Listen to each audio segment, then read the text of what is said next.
어느 미국 교회에 목사님이 새로 부임을 하셨어요. 이 목사님께서 아주 젊으신 목사니까 아주 의욕도 많고 아주 에너지도 충만하고 그리고 그렇게 아주 성령 충만하신 그런 분이었습니다. 그래서 목회를 아주 열심히 했습니다. 열심히 했어요. 그래서 아주 그냥 열심히 하는데 조금 시간이 지나면서 실망하기 시작을 했습니다. 실망한 거는 왜 실망이냐면 교인들이 도대체 무관심해. 관심이 별로 없어. 그리고 열심히 하는데 따라주질 않아요. 그래서 이 목사님이 참 마음이 답답해가지고 강대상 밑에 나가가지고 얼마나 울부짖으면서 기도를 했는지 모릅니다. 주여 우리 교회를 부흥시키시려면 이렇게 해서는 안 되지 않습니까? 하고 기도를 했습니다. 그런데 주님께서 지혜를 주셨어요. 사랑하는 내 종아 이렇게 하여라 하면서 지혜를 딱 주셨어요. 그래서 이 목사님이 교인들에게 편지를 보냈습니다. 편지를 보내고 또 로컬 신문에 그 동네 신문들 있잖아요. 거기다가 광고를 크게 냈습니다. 뭐냐면 다음 주일 오후에 교회 장례식을 갖겠습니다. 한 그러한 광고를 보내고 편지를 보냈습니다. 이 광고를 보니까 이상해요. 사람 누가 죽었다는 얘기도 없고 어비추얼이라고 하잖아요. 그것도 없고 누가 뭐 죽었다는 얘기도 없고 교회 장례식이라고 그렇게 광고를 해서 그리고 편지도 그렇게 보내서 이상하다 해서 역사 이래 처음 아닌가 하는 그 생각을 하고 사람들이 또 장례식에는 관심이 있고 해가지고 사람들이 많이 모였습니다. 모여서 탁 있는데 예배를 딱 진행하는데 앞에 캐스킷이 이렇게 관이 이렇게 놓여 있고요. 그리고 이제 탁 있는데 관 뚜껑이 이렇게 열렸는데 뭐가 있나 하고 궁금했지만 쳐다볼 수도 없고 이렇게 있었어요. 그래서 예배를 다 끝나고 나서 순서를 마치고 나서 뷰잉을 가졌습니다. 그래서 저 앞에서부터 이제 나오셔서 뷰잉을 하시기를 부탁드립니다 하고 이제 목사님께서 말씀하셨습니다. 그래서 쭉 오는데 사람들이 와서 딱 한 사람 한 사람 와서 보는데 관 안에 아무것도 없는 거예요. 아무것도 없어요. 그러면서 그 안에 뭐가 있냐면 거울이 딱 있는 거예요. 거울이. 그러니까 이렇게 관을 딱 보니까 자기 얼굴이 딱 보이는 거예요. 자기 얼굴이. 그래가지고 아주 모두들 심각해지지 않을 수가 없었습니다. 그래서 이 얘기는 무슨 메시지였냐면 우리 모두가 죽었다. 우리가 너무 죽어 있다. We are dead. 그것을 장례하는 그러한 예식이었습니다. 근데 이 거울이 얼마나 신비스러운 mysterious 파워가 있는지 몰라요. 파워가 있어 자기가 거기에 비치니까 자기 자신의 틀어진 모습 그리고 너무나도 죽어있는 자신의 모습을 보니까 부끄럽기 시작했습니다. 그래서 그 교회가 조금씩 일어나기 시작했다는 그러한 소식이었습니다. 여러분, 우리는 말입니다. 오늘 재수요일이라고 해서 이렇게 하는 것이 무엇일까? 재수요일은 오늘부터 시작해서 부활절까지 기산하면 46일입니다. 46일이에요. 근데 그 중간에 주일을 카운트하는 걸 빼니까 6일이에요. 6번 주일이 있습니다. 그래서 6번의 주일을 빼니까 평일로 따지면 40일이 됩니다. 그래서 사순절은 40일이라. 그래서 렌트라는 말이 그렇게 나왔습니다. 근데 그 40일 동안 왜 재수요일로 시작을 하는가? 왜 재를 우리는 이마에다가 바르는가? 왜 이러한 예식을 거치는가? 왜 캐톨릭에서는 주로 많이 하지만 개신교에서는 별로 하지 않는데 왜 우리가 이런 것을 하는가 하는 의문을 가질 수가 있습니다. 그런데 그것은 왜냐하면은 욥이 그렇게 했습니다. 욥이 뭐라면 티끌과 잿더미 가운데서 회개를 하는 장면이 욥기 42장에 나옵니다. 그뿐만 아닙니다. 다니엘도 기도할 때 어떻게 했습니까? 금식하면서 그런 기도했고 금식 선수였어요. 금식하면서 베옷을 입었습니다. 그래서 옷을 찢으면서 기도했고 그 다음에 어떻게 했냐면요. 죄를 뿌리면서 죄 가운데 회개하는 기도를 했습니다. 그것이 하나의 성경적인 근거가 되고 그 다음에 이사야서에서 가니까 어떻게 하면 옷을 찢고 베옷이기 때문에 찢어지기가 쉽습니다. 옷을 찢고 베옷을 입었으니까 내가 죽었다는 걸 나타내면서 죄를 뿌리면서 죄를 자복하는 일이 나오게 되다 보니까 우리도 신약에 들어와서 우리가 교회에서 정말 캐톨릭에서 먼저 시작했지만 그러나 그들의 좋은 전통은 우리가 배우는 것이 필요하다 해서 우리가 우리가 어디에서 왔는가를 알기 위해서 죄를 우리 이마에 뿌림으로 말미암아 우리의 근본을 아는 거울 역할을 한다.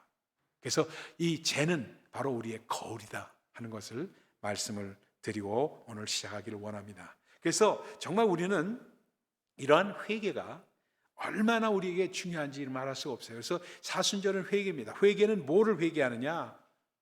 우리가 육신의 자랑, 이생의 자랑, 육신의 정욕, 안목의 정욕, 이생의 자랑, 이런 것들이 너무나도 쌓여있던 것들이 있으면 그것들을 끊는 겁니다.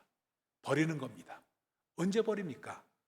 우리가 특별한 절기를 맞이해서 그 절기는 이런 절기입니다 하고 소개가 되면서 내 안에 있는 것들을 다시 한번 돌아보고 거울을 보는 마음으로 우리 자신을 돌아보는 것이 바로 사순절의 이 애쉬 웬스데이의 시작이다 하는 것을 여러분에게 말씀을 드립니다. 근데 이러한 회개는 이제부터 이제 우리가 잘 들어야 됩니다.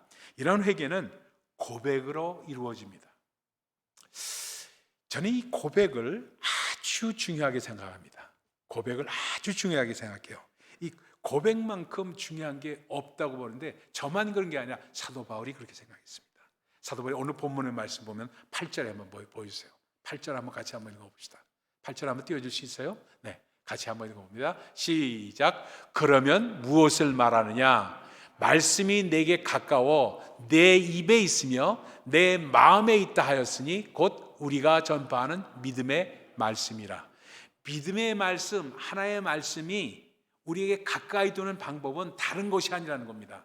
우리의 입에 둔다는 것은 고백한다는 얘기죠. 그래서 말씀을 입에 두고 암송하는 것도 입에 두는 겁니다. 그래서 입에 두고 그다음에 마음에 두는 겁니다.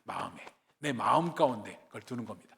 그렇게 될 때 하나의 말씀을 우리 중심에 두다 보니까 하나님을 우리 중심에 두고 우리 고백이 따라지는 것을 말씀하고 있습니다. 근데 성경에는 주로 세 가지의 그 고백을 성경은 말씀을 하고 있습니다. 몇 가지요? 세 가지. 세 가지의 고백을 합니다. 우리가 잘 아는 대로 마태복음 16장에 나온 대로 너는 나를 누구라 하느냐 하고 물으시는 주님 앞에 주는 그리스도시요 살아계신 하나님의 아들이시이다 하는 이 고백, 이 예수님의 주되심, 예수 그리스도께서 주되시는 것을 고백하는 이 고백은 아주 중요하기 때문에 아무리 강조해도 지나치지 않은 고백입니다. 이 고백은 바로 이 고백 위에 교회가 세워졌고, 그렇죠? 우리가 이것을 고백하는 사람들의 모임이 바로 교회가 됐습니다. 그래서 이 고백이 없으면은 교회가 시작될 수도 없고, 그래서 이 신앙 고백이 가장 중요합니다. 이 고백을 하지 않는 사람들은, 그러니까 아버지를 아버지라고 부르지 않는 사람들이기 때문에, 정말 예수를 주라 시인하지 않는 사람들이기 때문에 아직 거듭나지 못했고 주를 받아들이지 못한 사람들이라고 말씀드릴 수가 있습니다. 그만큼 중요합니다. 그러니까 이 고백에는 우리 찬양이 따라져요. 내가 주인 삼았던 모든 것을 내려놓고 내 주 대신 주 앞에 나와서 내가 주님을 찬양하는 것, 그것 자체가 예수께서 주 되심을 우리 마음 가운데 정말 받아들인 겁니다. 근데 이것이 여러분 오늘 잘 들으셔야 됩니다. 그것이 우리가 전파하는 믿음의 말씀이다. The word of faith라고 말합니다. 그러니까 믿음의 말씀이라는 것은 가장 먼저 내가 어떻게 예수를 주인 삼으셨나, 내가 어떻게 예수를 주로 받아들이는가를 그 전파하는 것이 전도이고, 이걸 받아들여서 감동받아서 그렇다면 나도 예수를 주로 시인하고 받아들여야 되겠구나 하는 데까지 나아가는 것을 말합니다. 그것이 믿음의 말씀입니다. 그래서 그 다음에 내가 만일 내 입으로 예수를 주로 시인하며 또 하나님께서 그를 죽은 자 가운데 살리신 것을 내 마음에 믿음은 구원을 얻으리라고 9절에 말씀을 합니다. 그러면서 10절에 사람이 마음으로 믿어 의에 이르고 입으로 시인하여 구원에 이르니라고 말씀합니다. 자, 이거 보세요. 저 자신도 마찬가지였습니다. 지난 주일날도 잠깐 말씀드렸지만 저는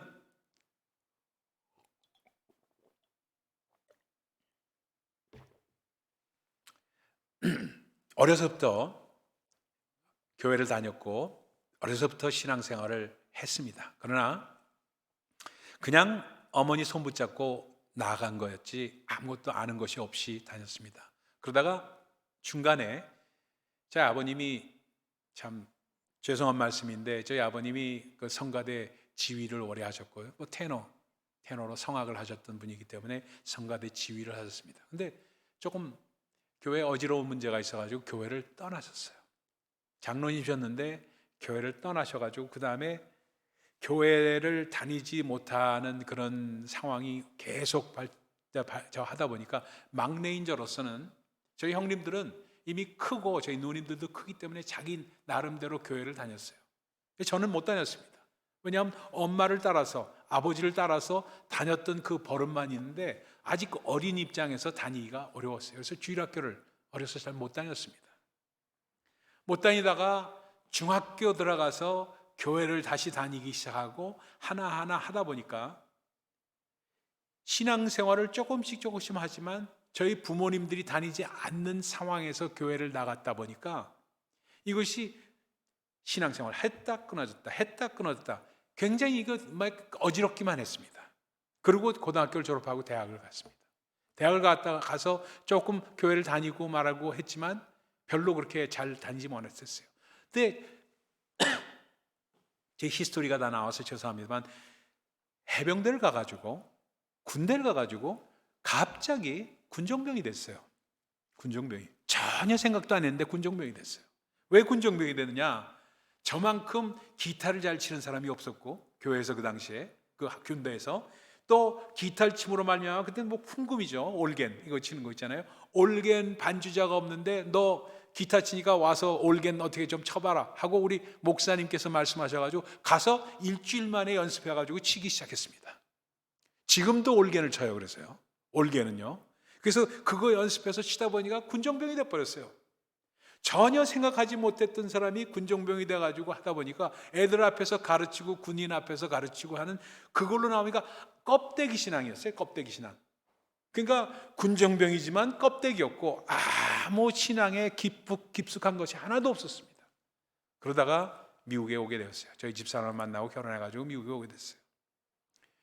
미국에 와가지고 그냥 저는 학교를 다니고 그 대학원을 가고 박사과정도 하고 이런 생각을 하고 왔는데, 그게 하다 보니까 그렇게 되지 않고 이런저런 꼬이는 것들이 있고 하다 보니까 생활이 어려워지기 시작하면서 마음 가운데 참 갈급함이 생기기 시작했습니다.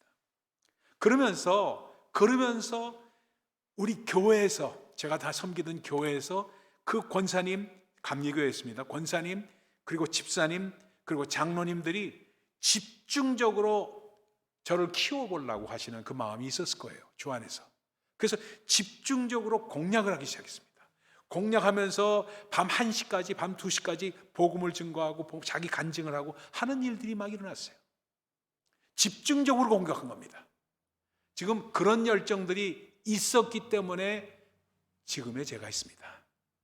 근데 이 사람들이 왜 갑자기 나한테 이렇게 하는가 하는 아무 생각도 못하고 있다가 너무 눈물을 뚝뚝 흘리면서, 그 남자들이 눈물 뚝뚝 흘리면서 남한테, 나이도 어린 사람한테 이렇게 간증하면서 얘기하기가 쉽지가 않습니다.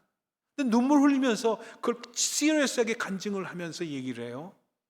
이 예수가 너무나도 귀한 분이시다, 내 삶이 바뀌었다 하면서 간증을 하는데, 그 간증을 듣고 제가 너무 마음 가운데 이걸 그대로 받아들여야 될지 그냥 받아들이지 말아야 될지 고민하기 시작했습니다. 그러니까 집에 와서 제가 1시, 2시에 와서 토요일만 또 주일만 되면은 그 이야기를 듣고 예배 드리고 그 얘기 듣고 밤늦게까지 있다가 와서 월요일 날 또 일하러 가야 되는데 그 잠이 안 오는 거예요. 그래서 어느 하루를 정해가지고 내가 이거 뿌리 뽑아야 되겠다 하면서 주 안에서 무릎을 꿇었습니다. 하나님, 저도 군종병까지 했고요, 어려서부터 교회 다녔는데 내가 이런 것들을 알지 못하고 있었습니다. 하나님, 저 사람이 저렇게 저한테 이렇게까지 전도를 하는 거 보면 뭔가 있기 때문에 할 텐데, 만약에 뭔가 있는 그것이 진짜라면은 나 진짜로 살고 싶습니다. 하나님, 그래서 진짜란 말을 제가 좋아합니다. 진짜로 살고 싶습니다. 제가 믿어도 진짜로 믿고 싶습니다. 하나님, 제가요 하나님을 만나도 저 사람들처럼 만나기만 했다면은 제가 진짜로 한번 살아보고 싶습니다 하고 기도를 하기 시작했습니다. 그래서 제가 만난다면은 하나님을 나한테 보여주시든가, 제가 직접 하나님을 만난다고 해서 내가 어디가 약속해가지고 만날 수 있는 입장이 아니니까 하나님 내게 보여주셔야지만 만날 수 있지 않겠습니까? 하고 매달리기 시작한 걸 밤새고 했어요. 그날이었습니다. 그날이었어요. 그날 아무것도, 무슨 이렇게 허연 옷을 입은 분도 본 것도 없고 아무것도 본 거 없었어요. 근데 밤이 지나는데 커튼을 열면서 밖을 내다보는데 그렇게 새벽이 아름다워요. 그러면서 그때까지 담배를 피웠었는데요, 군대에서부터 담배 펴가지고 담배를 피웠었는데, 교회 다니면서 담배 폈죠. 담배 폈었는데 갑자기 담배가 너무너무 보기 싫어. 그래가지고 이걸 내가 왜 피고 있는가 해가지고 그냥 던져버렸습니다. 말보로가 아까운 거예요. 아까운 담배였어요. 근데 그걸 던져버렸어요. 거기서부터 버림의 시작이었습니다. 담배를 던짐으로 말미암아 하나하나 시작된 것이 그게 지금 현재 40년 전의 이야기입니다. 여러분, 참 예수를 주로 시인하는 것이 보통 일이 아닙니다. 사실은요, 이것이 아무것도 아닌 것처럼 그래 나 믿어 하고 얘기하는 게 아니라, 정말 예수를 주라 시인해서 그 주인이 되시는 주님 앞에 무릎 꿇고 기도할 수 있는 사람이면, 그걸 간절하게 증거할 수 있는 사람이면 그 감동이 있어요. 감동이 있어요. 그걸 듣는 사람은 감동이 있어서 내가 저 사람이 저렇게까지 얘기한다면 나도 한번 진짜가 되고 싶다는 그 컨테이저스한 그러한 것이 전도입니다. 그게 전도예요. 그런데 그렇게 시도하니까 예수께서 주 되시는 고백이 로마서 10장에 있는 말씀이 그대로 저한테 이루어지면서 예수를 주라 시인하는 것이 얼마나 귀한 일인지 모르겠구나. 그 다음부터 하나하나 나오기 시작하면서 모든 이론을 무너뜨리고 높아진 것을 무너뜨리고 모든 생각을 사로잡아 그리스도께 복종한다는 사도 바울의 그 고백이 하나하나 들어오기 시작했습니다. 그 다음부터 저는 달라지기 시작했어요. 삶이 달라지게 하니까 주님에 대한 고백에 달라지다 보니까 그것이 제 삶을 바꿔놓기 시작했습니다. 전 환상을 보거나 또 갑자기 방언을 했거나 이런 것도 아니고 성령 세례를 왕창 받았거나 이런 것도 아니었어요. 단지 고백이 저를 바꿔놨습니다. 그러니까 이 고백이라는 것이 얼마나 중요한 것이라는 것을 다시 한번 말씀을 드리는 것입니다. 그래서 내가 주인 삼은 모든 것을 내려놓고 내 주 대신 주 앞에 나와서 주님만 찬양하고 주님을 바라보기 시작하는 그 마음이 있는 것, 그렇게 될 때 주님이 우리를 바꿔놓는 것은 우리로 말미암아 순종자로 바꿔놓습니다. 이건 훈련이에요. 하나하나 순종하기 시작합니다. 모든 이론을 타파하고 높아진 것을 버리기 시작하고 무너뜨리기 시작하고 내 생각을 사로잡아서 그리스도께 복종해가는 것, 하나하나 과정으로 나타나는 현상입니다. 이 첫 번째 고백이에요. 두 번째 고백은요, 죄에 대한 고백입니다. 그 고백이 이루어진 다음부터 하나님, 제가 정말로 죄가 많아요 하면서 얘기했는데 내가 죄가 뭔가 하고 생각하니까 아무것도 생각이 안 나. 내가 그렇게 죄가 많나? 하니까 아무것도 생각이 안 나. 근데 어느 순간이었습니다. 어느 순간에 제가 4살 때, 전혀 생각도 못한 건 4살, 5살 때, 저희 집이 신당동에 살았는데, 서울의 신당동이라는 곳에 살았는데, 저희 집 앞에 보면은 뭐가 있냐면 구두방이 있었어요.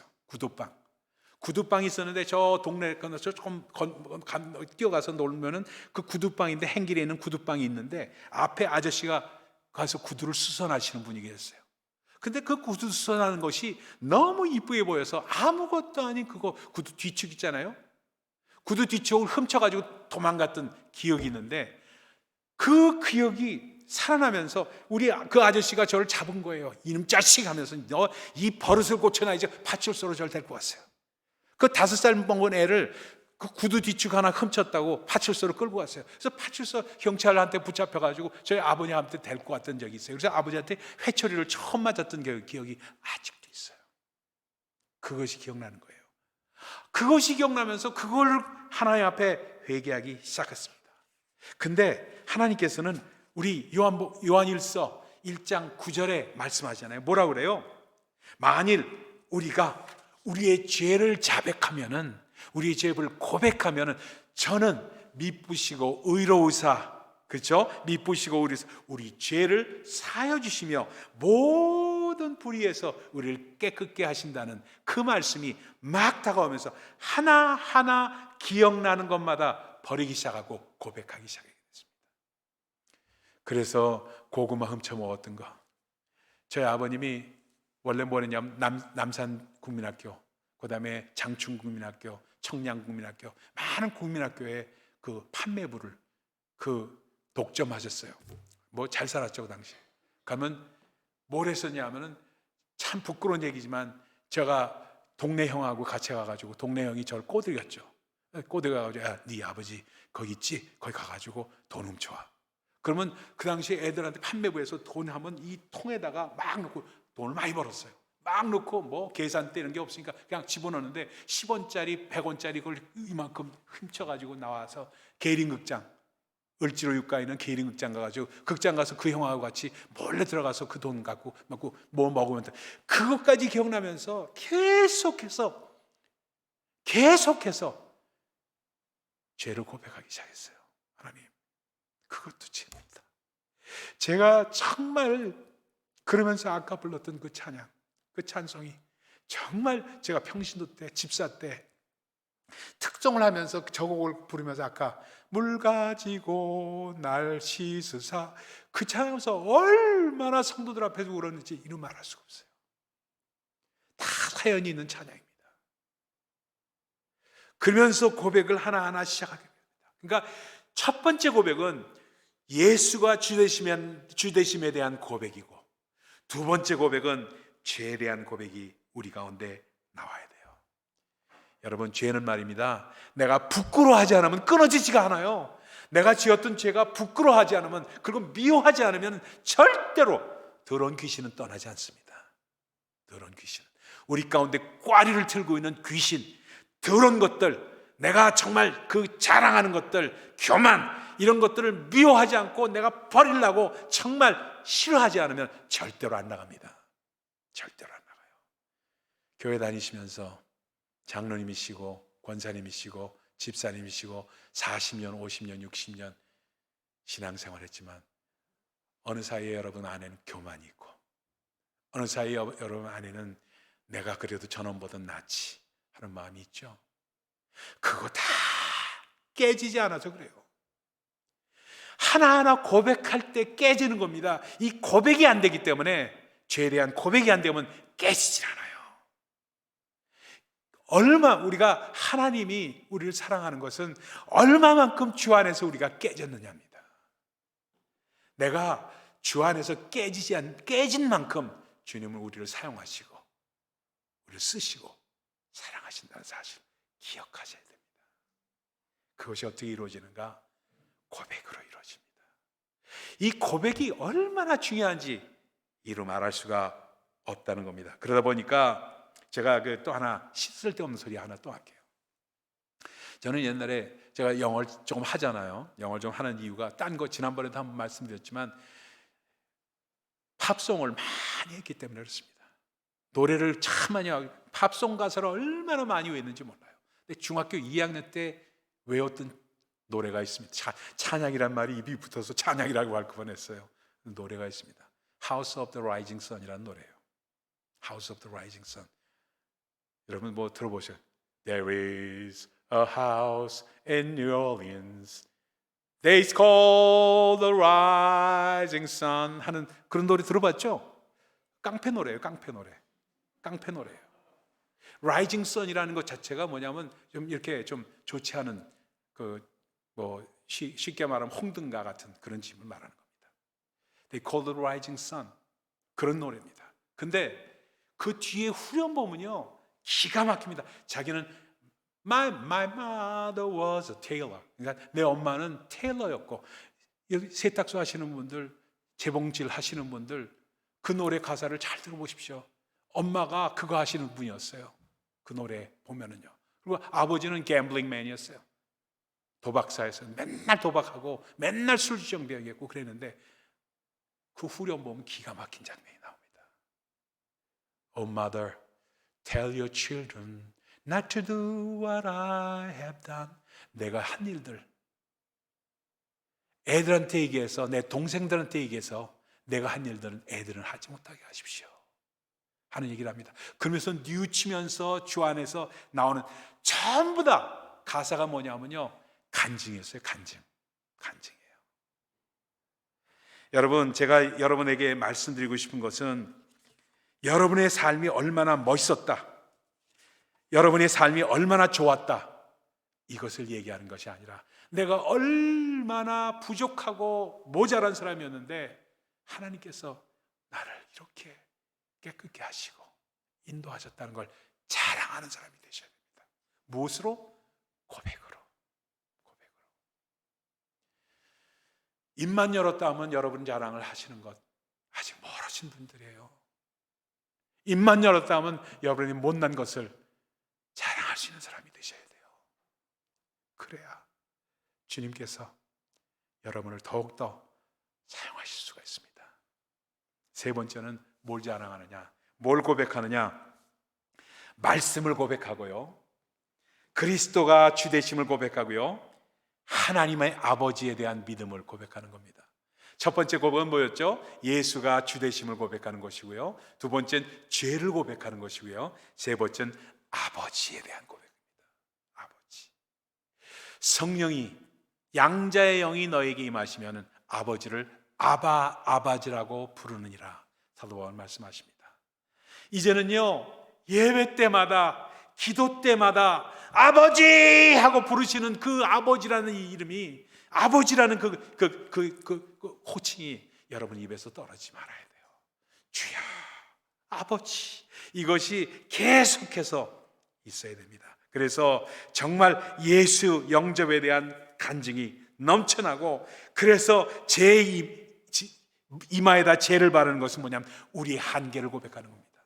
하나님, 저는 정말 먼지에 지나지 않는 우리들입니다. 먼지에 지나지 않는 우리라는 것을 이 시간 고백하기 때문에 죄를 우리 이마에 바릅니다. 그러니까 성령님, 저는 먼지와 같은 존재이니 주님께서 도와주시 않으면 아무것도 할 수가 없습니다. 제 마음에는 원인데 제 육신이 약합니다. 주님께서 하신 말씀 있지 않습니까? 마음은 원이로되 정말 육신이 약하다고 하신 그 말씀이 저에게 해당되는 말씀입니다. 제 마음에는 너무나도 소원이 있습니다. 그런데 육신이 약해서 그 소원을 따를 수가 없습니다. 이 고백을 입에서 그치지 않도록 하셔야 됩니다. 그렇게 될 때 정말 성령님, 저는 성령님을 의지합니다, 주님 도와주시옵소서 하는 고백이 여러분의 입에서 나오는 사람이 될 때, 그것이 나오고 또 나오고 또 나오고 할 때 진짜가 되어가는 과정을 거치시게 됩니다. 여러분, 저는 오늘 이 말씀 들으실 때 여러분이 마음에 조금 부담되게 들으시는 분도 계셨을 테고 어떻게 들으셨는지 모르겠습니다. 그러나 진실된 마음으로 여러분들에게 이 말씀 드렸습니다. 우리 신앙은 우리 자신을 자랑하는 것도 아니고, 우리 교회를 자랑하는 것도 아니고, 우리 주님을 자랑하고 고백하는 겁니다. 그리고 우리의 한계, 우리의 부족함을 고백하는 것이 우리의 신앙입니다. 그렇기 때문에 우리는 우리의 이마에 오늘도 죄를 바라는 것입니다. 이제 이 시간에 같이 기도하시고 우리 이마에 죄를 바르시는 이 시간 되기를 바랍니다. 여러분, 정말 죄를 바를 때 내 마음 가운데 주님을 높여드리는 소원이 있습니다. 하나님, 근데 내 육신이 약해서 그 소원을 온전하게 이루지 못할 때가 많습니다. 저의 약함을 아시오니 주 안에서 채워주시옵소서 하는 기도가 이루어지시기를 예수 그리스도의 이름으로 축원을 드립니다. 기도하겠습니다.